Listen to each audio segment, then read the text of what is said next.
লগি বৈঠা গণহত্যা ওই হিন্দুস্তানের পরিকল্পনায় আওয়ামী লীগ এবং 14 দল সেদিন যেভাবে হায়নার মতো করে ঝাঁপিয়ে পড়েছিল, সেটা ছিল তাদের ফ্যাসিজমের যাত্রা শুরু করার প্রস্তুতি।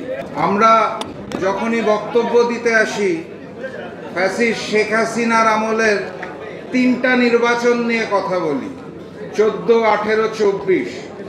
আমরা যে কোনো কারণেই হোক 8-এর নির্বাচনটাকে এড়িয়ে যেতে চাই।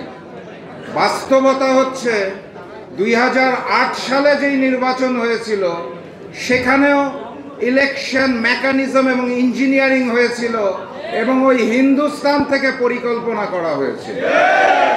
আমরা সবসময় যেটা বলতে চাই সেটা হচ্ছে পিলখানা গণহত্যার মাধ্যমে ফ্যাসিজমের যাত্রা শুরু হয়েছিল, কিন্তু আমরা বলতে ভুলে যাই লগি বৈঠা গণহত্যার মাধ্যমে ফ্যাসিজমের প্রস্তুতি নেওয়া হয়েছিল।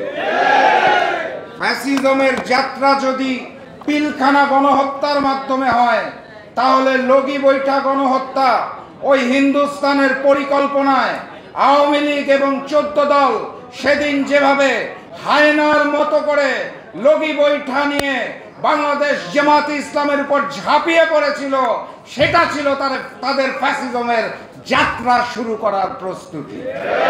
ভুলে গেলে চলবে না। এই অন্তর্বর্তী সরকার ক্ষমতায় আসার পর বারবার আমাদের বলেছিল যে তাদের দায়িত্ব নাকি 3টা। প্রথম দায়িত্ব ছিল তাদের বিচার। আমি তাদের ধন্যবাদ জানাই, তারা জুলাই গণ অভ্যুত্থানের বিচারের কার্যক্রম শুরু করেছে। গতিটা ধীর, কিন্তু শুরু করেছে।